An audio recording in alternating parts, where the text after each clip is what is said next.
Hey, what is going on, everybody on YouTube? Steve here with Raiken Profit. Hopefully you guys are having a terrific day. In this video, I want to share with you my exact process for prepping and shipping my first haul to Amazon FBA of clothing. So yesterday, if you guys had a chance to check out my vlog, you know that I went to Marshall's and I picked up about 10 clothing items. I got about 5 Under Armour t-shirts, I picked up a Marmot jacket, I found some Ralph Lauren polo shirts, and a few other things. So I ended up shipping about 10 items to FBA, and I want to just share with you a little bit about how I went through the process of prepping it and shipping it out, in hopes to be able to help you out if you want to start selling clothing on Amazon FBA. Now, I do want to preface this video with, you do have to be approved in order to sell clothing on Amazon FBA. So if you haven't been approved, you could check the link below. But it really is simple. If you want to learn on your own, you could definitely do that. Also, I'm going to do my best to retrieve my Periscope from yesterday. I did a little behind the scenes of the items that I picked up. So hopefully I'll be able to get you some footage of that.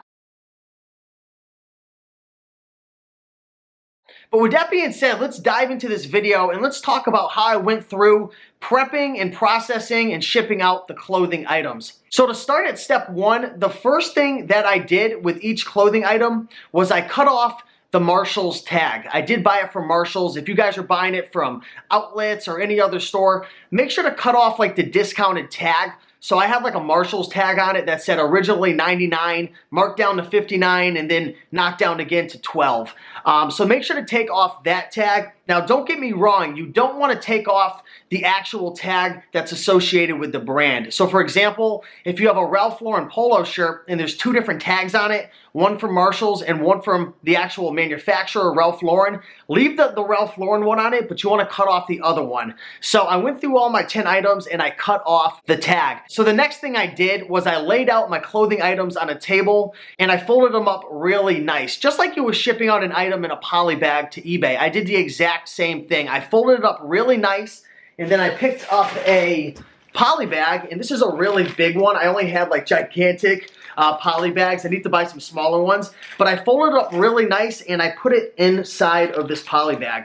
Now, one thing I do want to mention is, if you're selling an item on Amazon FBA and you're putting it in a poly bag, if the opening is more than 5 inches, I believe it's 5 inches, correct me if I'm wrong, but if the opening of the poly bag is more than 5 inches, you're gonna have to have a suffocation warning on it. Now, some poly bags do come with this already on it. As you can see, this one has a suffocation warning on it right now.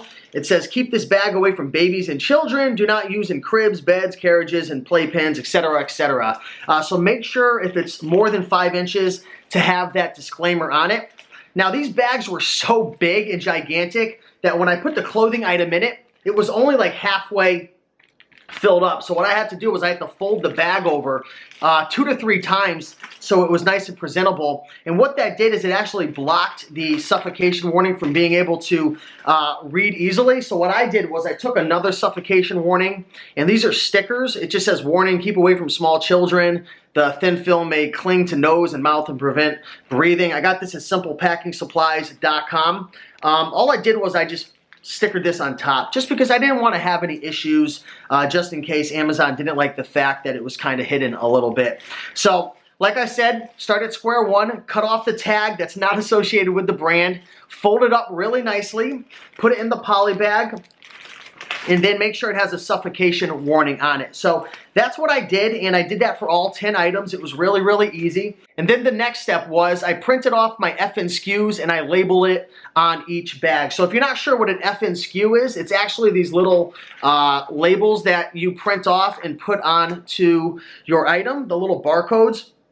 So these are actually called, I'm trying to get that to zoom in, it's not going so well. The FNSKUs are actually Amazon's proprietary way to be able to identify an item. So when they scan this barcode, which is called an FNSKU, it gives them all the information about the product, it gives them the information about us, the seller, how much it's priced for, and all that good information. So I went through and I labeled each one. Now I do want to say, for some reason, and I do have good labels, they're actually Avery labels, they're not some like cheap generic one, which again, that's another tip. Make sure when you get these little label, these 30 counts, if you use like a Brother laser printer, if you use these labels, make sure you get a good quality one like from Avery or a reputable brand, because a lot of the generic ones will fall right off. But even with that said, for some reason it wasn't sticking super well to the actual poly bag. So what I did was just take a little tiny bit of tape and just taped it on each end because I just don't want to risk it falling off or getting ripped off. So that's what I did. If you guys have any tips for that, let me know. I hear some people sometimes they'll put like a little tape on it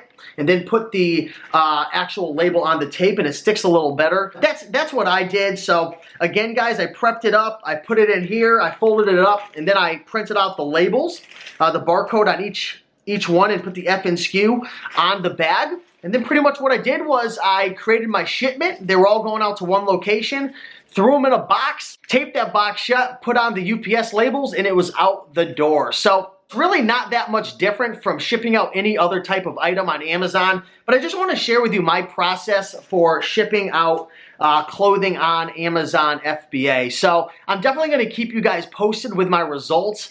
I don't know how this is going to do. This is just one big experiment for me. Most of my clothing items that I sent out were under 20,000 rank. I know the polo shirts I picked up were around 12 to 13,000 in rank. I did pick up some of those Under Armour t-shirts with the spider on the front, and those were ranked about 500. So from my understanding, those are really good ranks, but I really don't know until I get it to the warehouse and it sells or it doesn't, and I can collect my data. So I'm going to keep you guys posted with how those do, if they sell or not. One question I've been getting behind the scenes is, Steve, I thought Under Armour was restricted. Now again, guys, I'm new to this, so take everything I say with a grain of salt. You want to try it out for yourself. But from my understanding, some Under Armour is restricted and some isn't. I'm using the Amazon seller app, and if I scan an item and it says restricted, I don't pick it up. Also, I use the Scoutify app that comes with Inventory Lab. And the reason I use that when I'm scanning clothing items is because when you're scanning clothing on the Amazon seller app, it won't tell you the rank. For one reason or another, you scan it on the Amazon seller app, it will not show you the rank for a clothing item or for a shoe as well. So once I scan it to see it's not restricted, to make sure there's some good feedback on it and that there's some money to be made, I'll actually scan it with the Scoutify app to see what the rank is. So again, guys, that's how I prep my clothing, that's how I process it, and that's how I ship it. If you guys like this video, make sure to like, comment, and subscribe, and I look forward to seeing you in the next video. Talk to you soon. Bye. Just popped to my first clothing item over at Marshall's. Looks like it was knocked down from 100 to 59 down to 29, and you can't see the rank on this app. You can see it on Scoutify, but look at the ratings, 169 going for about $78.